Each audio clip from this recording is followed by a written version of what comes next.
Let me load that up here because I gotta get it. Just gotta get things set up because this computer in the studio is absolutely awful. All right. So, anyways, last Sunday, me and Alex had the opportunity to interview Will Artino, the center for he is a Creighton. center for Creighton. Not Cretan, as I say in the interview. Like 6 times? Like 6 times, yeah. You say it a lot. You do say it a lot. I think I say it like once. I think you say it a few times. Okay, so it's Cretan. No, what is it? Creighton. Creighton, okay. Creighton. The center for Creighton, not Cretan. Creighton. Here's the thing. I wanted to correct you. I'm pretty sure he wanted to correct you, but then again, he gave us this. So I don't know how much he cared to correct you right then. So I'm not too worried. But anyways, we're gonna play this interview for you. I think we both enjoyed. Still in the top 25? Yeah, they're probably still in the top 25. Why don't you look that up right now? Yeah, basically we got to interview a player for a top 25 team. Who plays significant minutes. Significant minutes. And they're going into the NCAA tournament in just a few weeks. Yeah, but first they got to get through the... they have to first get through the Big East tournament. Right. Because now they're in the Big East, which is just ridiculous somehow. That happens, though. We talk about that a little bit in the interview. Here, let's just look up their ranking. I think 13th, but they lost. So when the next poll comes out, we'll see what happens. They just beat Providence in their last game, so we'll see what happens. They are 24-6 right now, 14-4 in the Big East. Really, really nice season for the Blue Jays, and we'll see what happens with them going forward. We're rooting for them. Hey, if one of their players was willing to do an interview for us, why wouldn't they become one of our favorite teams? But yeah. Speaking of Creighton, actually Doug McDermott hit his 3,000th career point just today. Yeah, it really is. Yeah, so here's the interview for you all.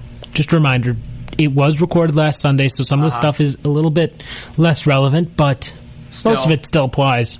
Yeah. You can also listen to the interview on your own time on neuroticsportsfan.com or through this show podcast, which will be posted sooner rather than later on neuroticsportsfan.com as well. And StephenBarber.us. Yes. But yeah, just before we play it, I just got to play this again. I can't help it. It's funny. It's too funny. I'm a horrible person, aren't I? New rule for the drinking game. If you hear, go ahead and take a shot. Yeah, we got to come up with rules for this. That's what we're playing. We're playing caller rules, and then we're playing rules if you want to get drunk from this show. Yes, exactly. But all right. So, anyways, we're gonna start our interview. Yeah, but because we want to finish it before we got to break at the top of the hour. Today, Stephen and I are honored to be joined by Creighton center Will Artino. Will, how are you doing? Good. How are you guys? Not too bad, Will. You guys have a great season going. What's your secret? Obviously we got an All-American and Doug and then a bunch of role players surrounding him, and nobody really cares who gets the credit, and we're just a bunch of people that enjoy being around each other. So, what's it like going from the Missouri Valley Conference to the Big East, especially after being conference champions in the Missouri Valley Conference the last couple of years? Yeah, obviously it was an adjustment, but the biggest thing really is you have to bring it every night with the competition, and then being able to adjust to different time zones and traveling, and like 5-day road trips are something that we're not used to, and that's what we're actually in the middle of right now. So missing a lot of school and stuff was a big adjustment as well. So yeah, how can the conference be considered East with you guys smack in the middle of the country in Omaha? I don't know. We kind of just described it that we're as far east, I guess, we're as far west as the East goes. Wow. Yeah. So, last year you guys got beat by Duke in the second round of the tournament. How have you used that experience to build for this year? Yeah, we've made it the last 2 years, and we got beat by North Carolina one year and Duke the other year. So, I guess you're going to get beat by the best. Yeah. So with the experience that we've had, I think it's really helped this year. Everybody on our team and our rotation has been a part of both of those teams and played roles in them. So we're all an experienced group, which I think will help us come around. Has it been helpful or harmful this season that you've had to play against completely new opponents compared to familiar teams where you at least kind of know what to expect from them? I think it's been helpful for us because they don't know how to guard us as well as some of the other teams in our other league did. But also, it's been nice to go to these new places and see all these new things and play the new teams, So it's just a whole new experience that everyone's been enjoying. Yeah, that would be pretty cool. Kind of mix things up a little bit. Yeah. So, you guys had a pretty tough loss yesterday. How's the team taking it? Obviously wasn't the result we wanted, but we're about to go to practice here in about an hour and just get back to work and focus on Georgetown and doing what we can to finish out our season strong and let everything else fall where it is. Last night, you guys shot just 10 of 34 from 3. Do you think inconsistent three-point shooting could become an issue come tournament time? I don't really think so. I think that we had a few guys that missed a lot of shots that they usually make, and we just weren't the defensive team that we'd been all year. And Xavier's been playing really well, so they just got us they played really well, and it was an off night for us. Okay, let's not dwell on that too much. So, when you were being recruited, where else did you consider besides Cretan? I had a few offers. Most of them were a lot of West Coast schools, and I wanted to stay in the Midwest. And so really, it came down to Iowa, Colorado State, Creighton, obviously, and then San Diego and Nevada, pretty much. Yeah. So, what was it like with Coach Greg McDermott being at Iowa State the season before you started at Creighton? Yeah, I had known Doug and Coach Mack for a long time before then, so when they came over, it was a pretty easy adjustment for me that, I'd been committed there for a year, and I committed to school and not a coach, so when they told me that they wanted to honor my scholarship, and I decided I wanted to stay here and finish out what I committed to. That's pretty cool. So, we gotta know, how did he get the nickname Big Swag? One day in summer workouts, I walked in with a pretty, ridiculous outfit on just because it was in the morning in the summer, nobody's there. And Grant Gibbs, one of our guards, was just like, "Man, you got so much swag. I'm just going to start calling you Big Swag." And then it kind of started as a joke. And then our dunk contest for our Midnight Madness, Grant told the announcer to call me that.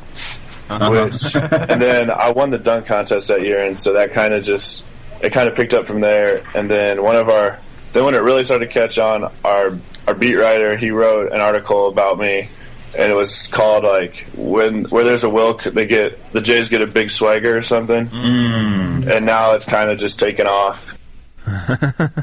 Pretty cool nickname, though. Yeah, not the worst one to have. It was better than my original one was Bambi, so I'll take it.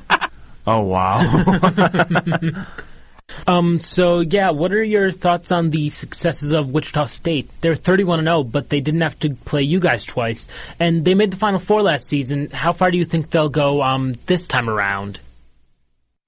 Last year we beat them 2 out of 3 times. We're 2 out of their last 3 losses that they've had. So I think that we would have had them. We would have been able to get them once, but for sure. But they're a great team, and I think that obviously they returned back a quarter of their team to the Final Four, so they'll have a big chance of making another run and maybe going further. I'm not really sure. I think this year it's open for anybody. Okay, so you guys sit in second place in your conference right now, but you in the tiebreaker over Villanova because you beat them twice this season. How do you beat a team like Villanova by 20 points twice? I think that, we had a couple good shooting nights, and we were real focused on that game.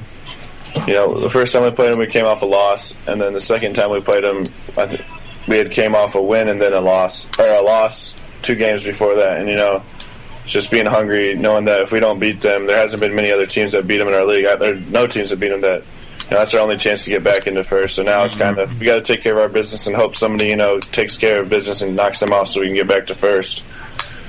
Okay, so you probably knew this one was coming sooner or later, but what's it like playing alongside an All-American in Doug McDermott? Yeah, I mean, it makes it so much easier for everybody else to play with. I played with him in AAU and travel ball, and I've known him forever.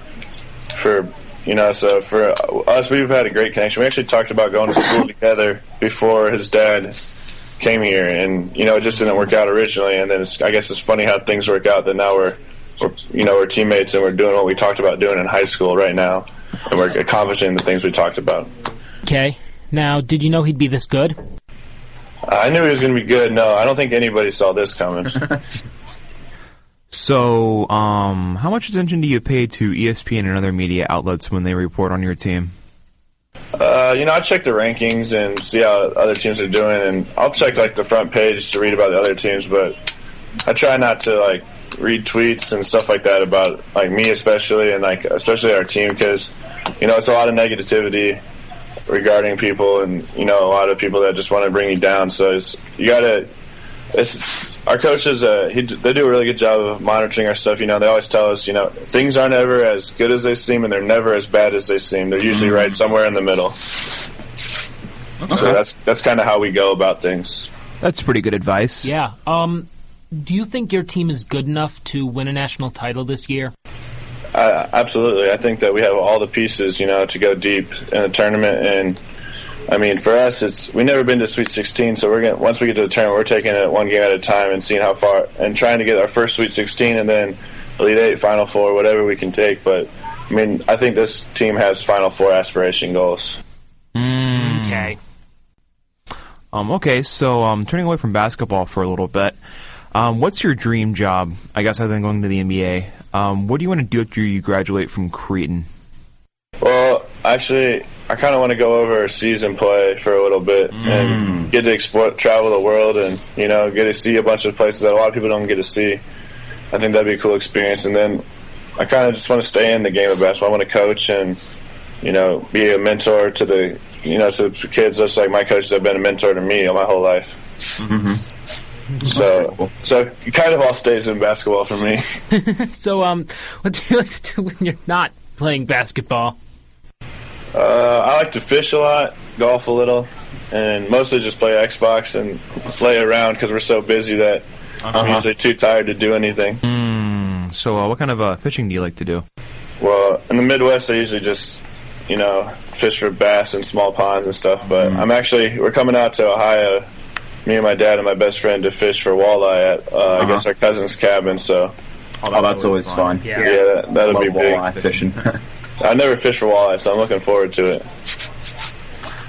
All right, so anything else you think that the fans should know about you? I don't really know. I mean, there's not really too much to me. I'm just kind of just a basketball player, a tall basketball player that, I just enjoy playing the game and being around my teammates and just having fun, enjoying the ride that we're going on right now. All right, well, thanks for your time, Will. Thank you so much. Good luck on Tuesday, and good luck in the tournament. Yeah, we'll be pulling for you in the tournament. Thank you, guys. Thank you. Thank you. No problem. That was Will Artino, Creighton center. We would like to thank Will again for taking some time out of his busy schedule to record this interview on Big Red Sports Talk here on 91.1 WDUB. The Doobie. I'm Stephen Barber, the host with no name. And I'm Alex Kaufman, the neurotic sports fan. And we're Big Red Sports Talk. You're listening to 91.1 WDUB. The Doobie. Words get trapped in my mind. Sorry, I don't take the time